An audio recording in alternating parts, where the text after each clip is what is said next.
How's it going, guys? My name is Tavarish, and today is a very special day. I get to drive one of my childhood dream cars, the Mitsubishi Lancer Evolution.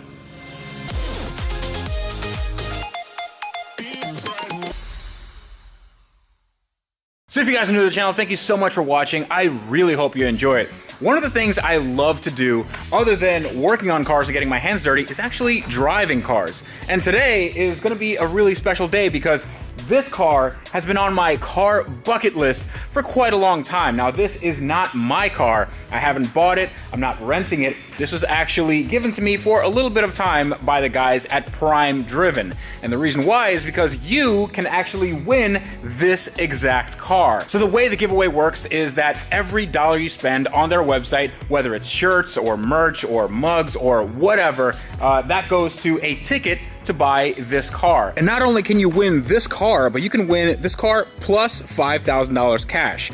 And the $5,000 cash is basically to cover any fees as far as taxes and shipping to get the car to you. So they thought of everything. They're really good guys. They are car people. They helped me out with my MR2 project when that was still a thing. But now they're trying to go into the Halo cars, the cars that are very desirable and really cool even to this day. So definitely check them out in the link in the description below, and you can actually win this exact car. It's been on Regular Car Reviews channel. He drove it around. Today I'm going to drive this thing around, and it's just looking all kinds of nice. But for those of you that don't know about this car, this is a 2006 Mitsubishi Lancer Evolution, the Evo 9 MR, and MR stands for Mitsubishi Racing.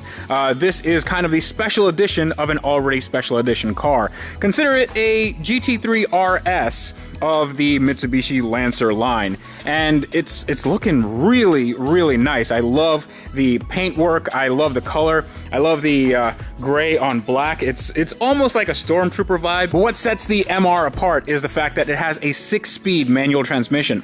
Some of the other Evos had a 5-speed, and they had some wonky gear sets between second and third, but this has a very close ratio 6-speed, which means that it's better to drive, and well, if you want to rally it, I guess you could do that too, but it's a nicer experience all around. Also, it has this really cool vortex generator. It generates all these vortices that go, I don't know how vortices work. This car comes with some aftermarket coilovers that you can lower to your heart's content. This is actually a really good ride height. It's not slammed or anything, and it doesn't rub. And the ride quality is quite nice, as you'll see in a little bit. In addition, this car comes with a really nice 3-inch aftermarket exhaust, which isn't too loud at all. I mean, 4 cylinders usually do drones sometimes, and this car just doesn't. And the engine is super peppy. Let me show you that right now. Another thing I love about this car is this exposed area right here. You can see the engine with that hard intake piping. This is an InGen intake, and it replaces all the plastic piping. So this is the heart of the beast. This is the 4G63 legendary engine. This is just as good as a 2JZ or SR20 or any other Japanese engine in the 90s. This thing made a ton of power, especially if you boosted it. Now this is the last iteration. This is the MyVec, basically variable valve timing system. And this actually helps with turbo lag and fuel economy, which means that not only is this car fast, but you're not gonna kill your bank account at the pump. Also, check out that front mount intercooler. No Evo should leave home without that. I am really digging these XXR wheels. I think they finish off the car very nicely. And these painted Brembo calipers look awesome with some brand new rotors, some drilled and slotted for her pleasure. And they finished it off with some Rally Armor mud flaps. Andrew from my second channel has some of those on his car, his Focus ST, and they look amazing there. And I think they might even look better here. Give it that sort of aggressive rally look. Now this car is not a mullet where you have business in the front and party in the back. It's pretty much a party everywhere. But take a look at this wing. It has this carbon fiber section that looks really awesome. But this is a rear wiper. Why don't all cars have rear wipers? It's not like this is an SUV or something. Cars just need this.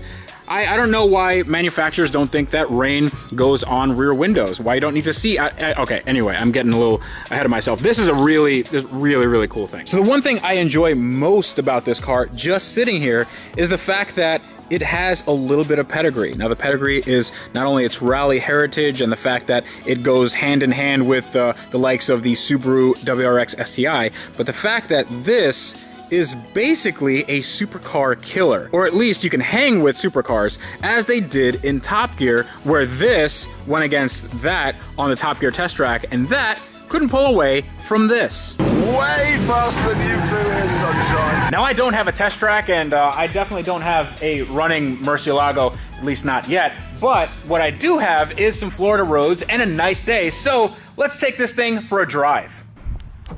Okay. Let's take a look at this. Now another thing that is cool about the MR is that it has this Momo steering wheel, this really small Pokeball looking airbag, and also Recaro seats with Alcantara suede inserts. And in here, it looks basically like a Lancer, just a little bit hopped up. You have your gauge set right here. Not sure if you guys can see it, but everything is in red. And it has this nice looking Lancer gauge. And I assume that changes if the car is suddenly not a Lancer. Down here, you have a voltmeter, you have a temperature in Celsius, and you also have a little turbo boost gauge, which is the furthest gauge away. And that's kind of a quirk and or feature. Hashtag Doug DeMuro. So let's see how she starts up. And ooh, real nice. So this car is equipped with an ACD. I'm not sure what the ACD stands for. I probably should have done a little bit of homework, but the ACD controls the center differential. Now it does not control how much power goes to the front and rear wheels. That is locked at 50-50, but the ACD, if you press it, right here you can see tarmac, gravel, and snow, and you can switch between them. And what the ACD does is it changes the engagement of that clutch. So on tarmac, it gives you the most limited slipness, and if you go down to snow, it just makes sure that everything is locked so you can get the most traction available. All right, let's put our seat belts on. Put a little bit of fan, a little bit of AC going, and let's head out. One thing I love about this car is the fact that if you're new to driving manual cars, this car is so easy. You just let off the clutch, give it a little bit of gas, and it's super duper easy. I mean, on a scale of 1 to 10, it's probably about a 1 or a 2.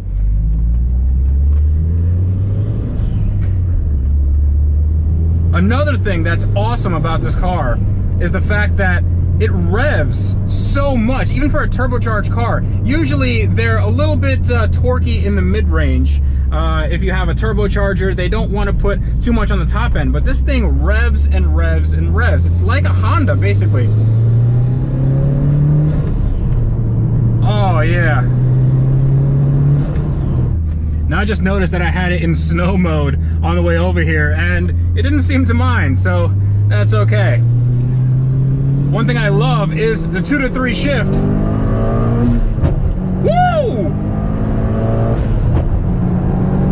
That's that all-wheel drive working. The entire car just kicks you in the back of the head. You throw it into this turn, and it just does it all day. Wow. Alright, I think we are just gonna pass this guy.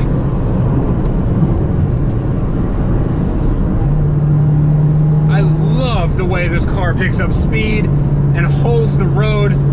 The steering is incredibly light. The steering is just effortless. I can do this with one with one pinky here, but want to pay attention. So fun fact, this is the most elevation that Florida has. We're about 300 something feet of elevation, and woo, this nice roller coaster ride all the way down. It's quite nice out here, actually.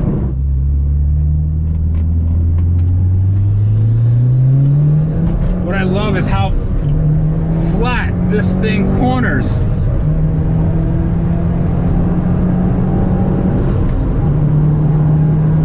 Oh my God. bumps, it's not crashing into anything. It's firm, but still very pliable. I can place this car wherever I want, and it just instills so much confidence. Now, this doesn't even have any sort of race tires or anything like that. Just has some all seasons because this car just was at Mr. Regular's house in Pennsylvania, and they did have some snow. This is the perfect car to do this sort of thing. The all-wheel drive just lets you play a little bit. For a giveaway car, this thing is one hell of a drive.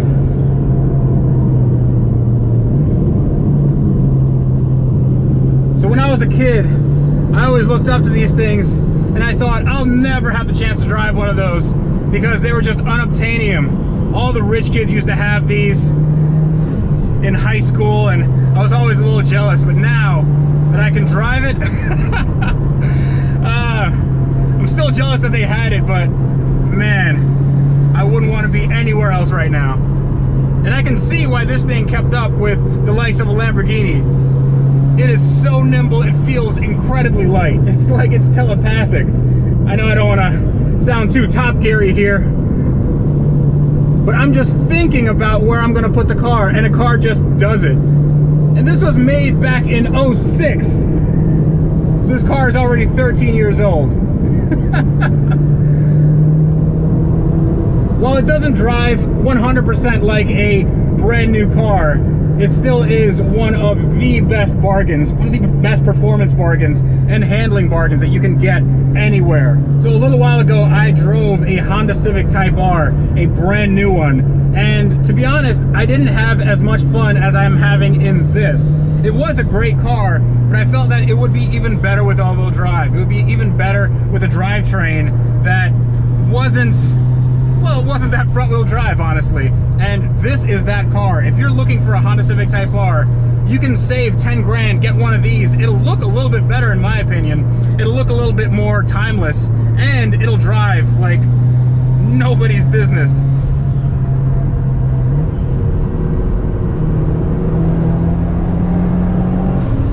Even though this has only around 287 horsepower, around there, it just feels like so much more because the car is light, the car is planted, the steering is nice and light. And I can do this all day. See, now the ground's getting a little more craggy, it's getting a little more potholed, and the car is just soaking it up fine. I'm not rattling my teeth out, and my spine's not coming out the top of my skull. It is a very livable car. You can daily this, well, every single day. It's definitely a dailyable, essentially supercar with this amount of handling and this amount of power. And I'm going for these ruts in the road, and it's no problem at all. I think you'll be able to hear it a little bit more if I open the window up. Hopefully you guys don't get too much wind noise, but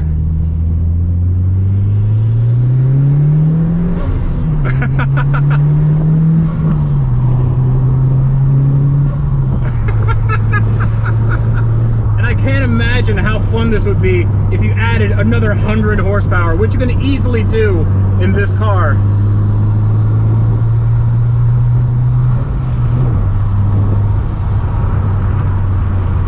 So I drove this car a few days ago back to back with my Lamborghini, and the Lamborghini just feels like it wants you dead, and it's also just really hard to drive. The clutch is so grabby and the steering is so heavy and you can't see anything. This is the polar opposite to that.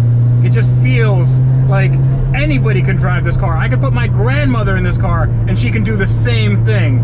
It's so accessible, it's so usable, and it's so fun. But if any of you are looking into getting one of the best driving cars ever made in any era, this has to be on the top of your list. This has to be top 10 or top 5, because this is a bucket list car for sure. It really likes these big sweepers. It'll do technical bits too, but Florida doesn't have a ton of those.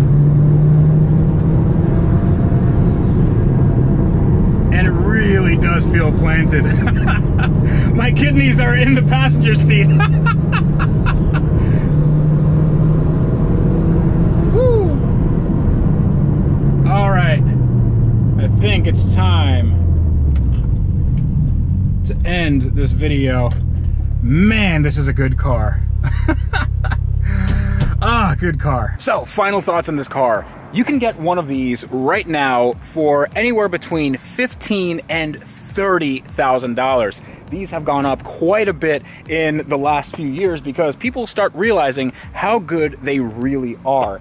And it's one of those things where I'm not sure if they're gonna keep going up. They're gonna be like a Supra. So this is the last manual, no driver aids, no stability control, nothing like that. This is the real deal. Now, if you want to try to win this car, you can do so at the link in the description below. Thank you so much to PrimeDriven for sending this car out to me. They are not sponsoring this video at all. I was not paid to say this. I'm not getting a cut of anything. They just wanted me to check out their awesome car and tell you what I think. And what I think is, I really sort of want one of these things.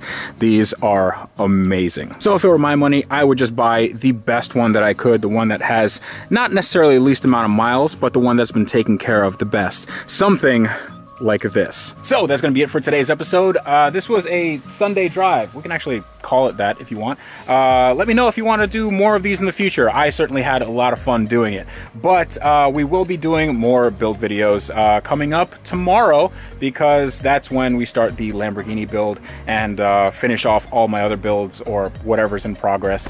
I do have a lot of those. So stay tuned for that. But until next time, this is me reminding you guys that on cars like these, that are amazing drivers and actually don't really need anything at all that you can win, you guys need a wrench every day.